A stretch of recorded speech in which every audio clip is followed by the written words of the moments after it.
Zanafilla, kapitulli 6. Korrupsioni i njerëzimit. Le të lexojmë së bashku disa vargje kyçe për kapitullin 6, që do të na ndihmojnë ne gjithashtu që ta kuptojmë këtë vargje, këtë pasazh sa më mirë.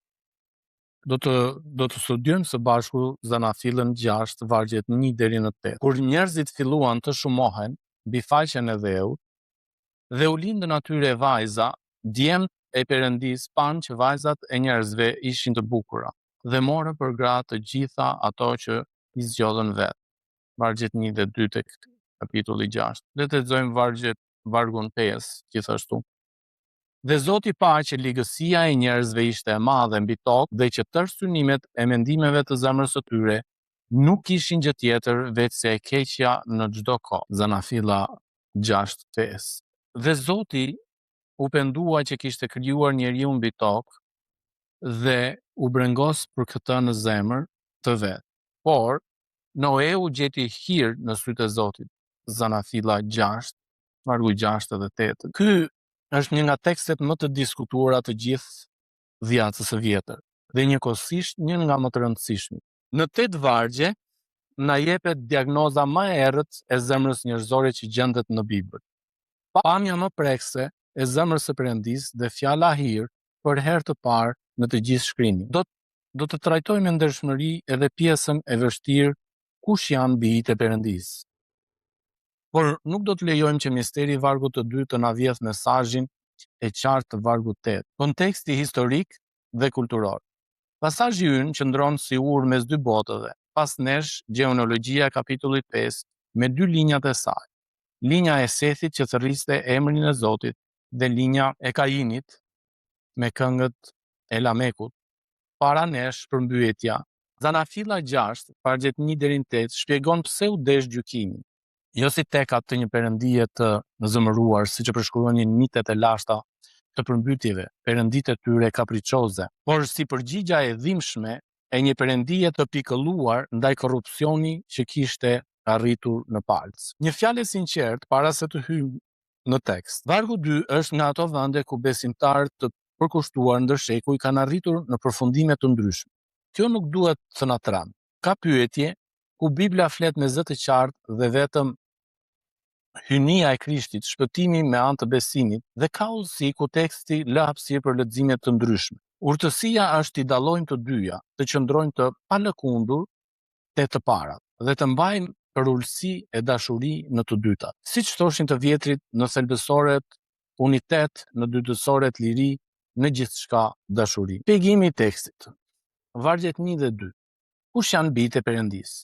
Kemi 3 pikpamje. Pikpamja e parë, angjëj të rënë. Ky është leximi më i vjetër. Mbështetja, shpreha bijtë e Perëndis tek Jobi 1:6, kapitulli 2 vargu 1 dhe 38 vargu 7. Përdoret pikërisht për qenie angjëllore. Dhe e dyta Pjetrit kapitulli 2 vargjet 4 dhe 5 e Juda 6 i vendosin angjëjt që mëkatuan pranë ditëve të Noeut, sipas pikpamjeve që mëkatuan pranë ditëve të Noeut. Sipas kësaj pikpamje, kemi një përpjekje demonike për të ndotur farën njerëzore. Sulm i drejt për drejt ndaj premtimit të Zanafillës 3:15. Kundërshtimi kryesor. Jezusi tha se angjëjt në qiell nuk martohen. Mateu kapitulli 22 vargu 30. Megjithse mbrojtësit përgjigjen se aty flitet për angjëj besnik në qiell, jo për të rënë.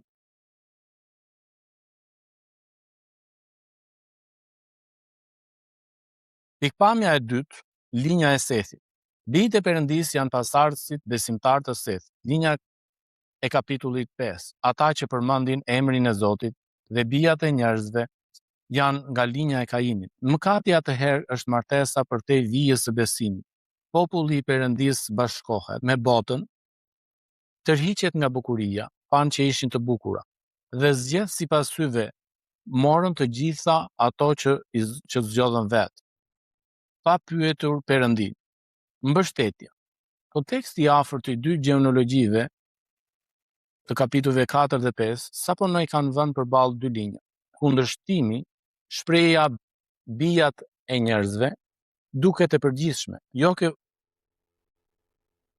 jo e kufizuar te linja e Kainit. Pikpamja e tretë, sundimtar tiran.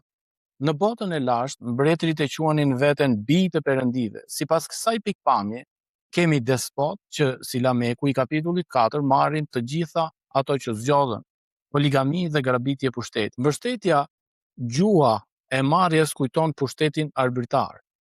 Kundërshtimi, lidhja biblike është më pak e drejtë për drejtë se e dy të parat. Dhe tani, gjëja më e rëndësishme. Vini re se ku bashkohen të trija pikpamjet. Në secilin lexim, thelbi është i njëjtë. Kufit që Perëndia vendosi u shkelën, qofshin kufit mes qenieve angjëllore e njerëzve, mes linjës së besimit e botës apo mes pushtetit e drejtësisë. Dëshira pa fre, pan morën zgjodhën vetë. Jehon e saktë e Evës në 3:6 pa mori, dhe shkelja e kufive prodhojnë korrupsionin që përhapet si smundje. Cilindo pikpamje të mbash, mësimi për jetën tënde nuk ndryshon. Vargu 3. Afati i Hirit, 120 vjet. Fryma ime nuk do të hahet gjithnjë me njeriu. Ditët e tij do të jenë 120 vjet. Leximi më i natyrshëm në kontekst, jo kufiri i moshës së njeriu, por afati deri në përmbytje. Perëndia shpall gjykimin dhe menjëherë vendos 120 vjet hapësirë për kthim. Pikërisht në ato vite, Noeu ndërtonte arkën si predikues i drejtësisë, e 2 Pjetrit kapitulli 2 vargu 5. Dhe durimi i Perëndisë priste. E pare Pjetrit kapitulli 3 vargu 20.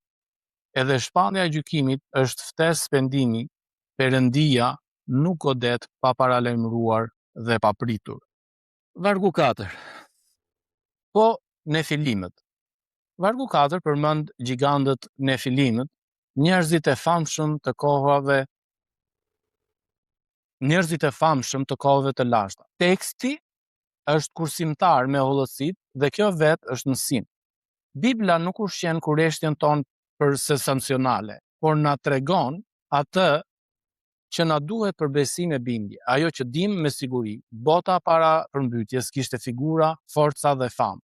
Trima të famshëm dhe pikërisht ky brezi të mëdhenjve ishte brezi që Perëndia gjeti të korruptuar në zemër. Fama dhe forca nuk peshojnë asgjë në peshoren e Perëndisë. Vargu tjetër, vargu 5, e tregon se kush shikon ai, jo te emri i madh, por te synimet e zemrës. Le ta lexojmë me ngadalë dhe me kujdes vargun 5, sepse çdo fjalë peshon. Tërë synimet e mendimeve të zemrës së tyre nuk kishin gjë tjetër veç se e keqja në çdo kohë. Jo disa mendime, të gjitha, jo pjesërisht të këqija, vetëm të këqija, jo her pas here, vazhdimisht. Kjo është dëshmia biblike se mëkati nuk është gërvishtje sipërfaqësore, që rregullohet me edukim, por prishje, që nis nga burimi, nga synimet e mendimeve të zemrës, nga vetë fabrika ku prodhon dëshirat. Jeremia do të përsëris zemra gënjen më tepër se çdo gjë tjetër. Dhe Jezusi do të thoshte nga zemra dalin mendimet e mbrapshta. Mateu kapitulli 15 vargu 19. Vazhdojmë me vargun 6, zemra e pikëlluar e Perëndisë. Zoti u pendua që kishte krijuar njeriu dhe u brengos për këtë në zemër të vet. Si mund të pendohet Perëndia që di gjithçka që në fillim? Bibla vet na jep çelësin. Perëndia nuk është njeri që të gënjej, as bir njeriu që të pendohet. Numrat 23 vargu 19. Pra këtu gjuha është ajo e zemrës. Shkrimi flet njerëzisht që ne të kuptojmë hyjnisht. Ajo që na thuhet nuk është se Perëndia u befasua, por diçka shumë më prekse. Mëkati ynë nuk I shkakton Perëndisë thjesht zemërim, I shkakton dhëmbje. Fjala u brengos është nga e njëjta rrënjë si dhimbjet e gruas dhe mundimi I burrit në Mallkimet e kapitullit 3. Dhimbja që mëkati solli me njeriu kthehen si dhimbje në zemrën e krijuesit. Perëndia ynë nuk është gjykatës I ftohtë, është atë me zemër të thyer. Dalemi tek vargjet 7 dhe 8 së bashku. Por Noeu gjeti hir. Vargu 7 shpall gjykimin e drejtë. Dhe pastaj vjen fjala më e bukur e pasazhit, një por që ndryshon gjithçka. por Noeu gjeti hir në sytë e Zotit. Tani kjo është hera e parë që fjala hir shfaqet në Bibël. Dhe vini re me kujdes rënditjen e tekstit. Hiri vjen para se të na thuhet që Noeu ishte i drejtë. 6:9. Noeu nuk e fitoi hirin me drejtsinë e tij. Drejtësia e tij ishte fryt i hirit që gjeti. Ashtu ka qenë gjithmonë. Me anë të hirit jeni të shpëtuar, nëpërmjet besimit, jo nga veprat. Efesianët kapitulli 2 vargjet 8 dhe 9. Në brezin më të korruptuar të historisë, hiri gjeti një njeri dhe një njeri me hir mjaftoi që historia të vazhdon. Fjalë kyçe të tekstit. Dalemi tek fjala e parë. Hir, vargu 8. Fjala origjinale përshkruan favorin e pamerituar që një më i madh i jep një të vogël. Jo pagë, jo shpërblim, por dhuratë e lirë, që përdorimi i saj i parë në Bibël të vi pikërisht në çastin më të errët të njerëzimit.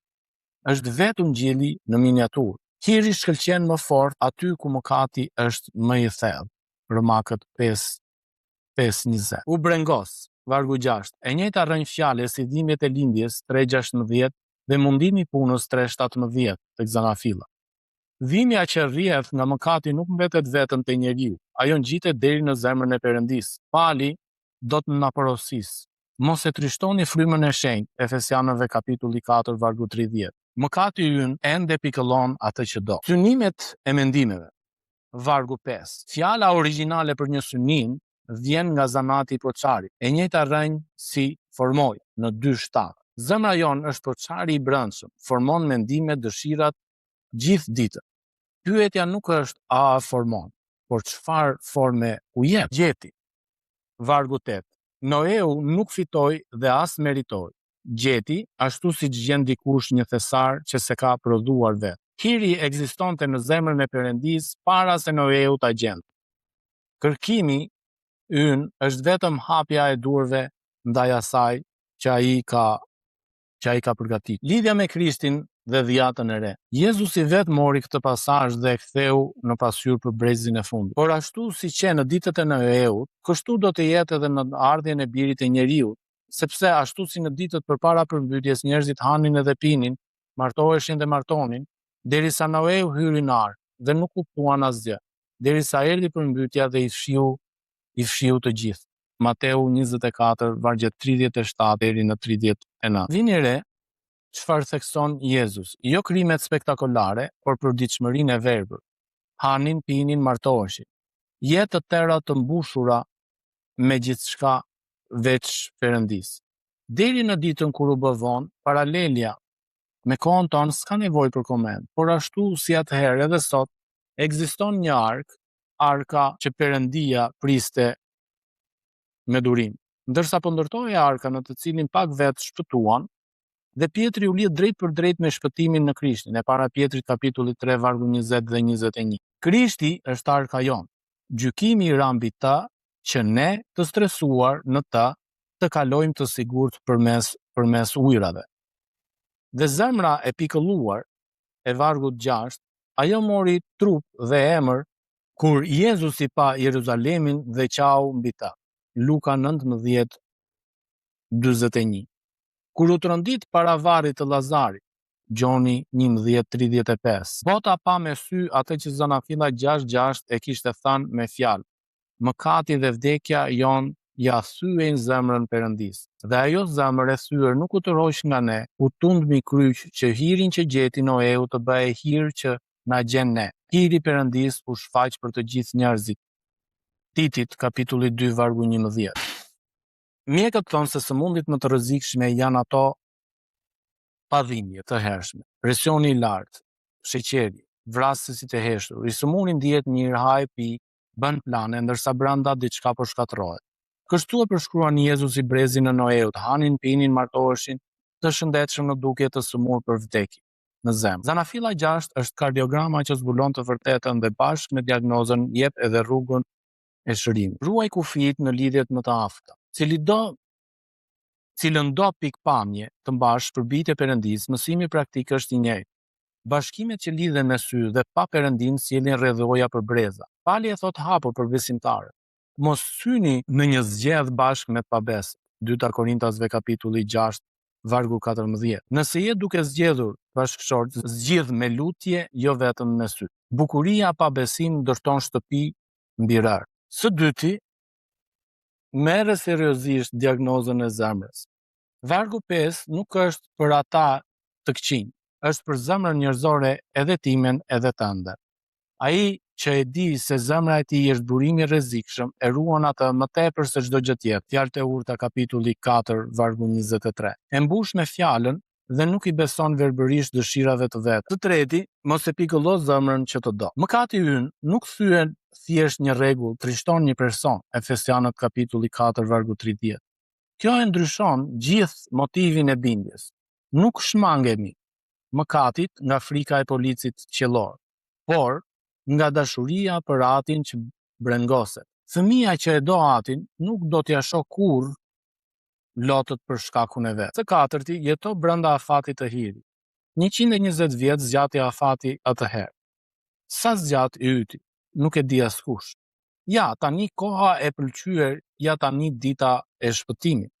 E 2 Korintasve kapitulli 6 vargu 2. Nëse ka një kthim që po e shtyn, një rrëfim që po e vonon, një pajtim që po e lë, për më vonë bëje sot. Dera e arkës qëndron hapur, por jo për gjithmonë. Të pesti, bëu Noeu i brezit tënd. Një njeri me hir mjaftoi në brezin më të korruptuar. Mos thuaj koha është shumë e keqe për të jetuar me besim. Pikërisht kohët e këqija i japin hirit skenën më të ndritshme.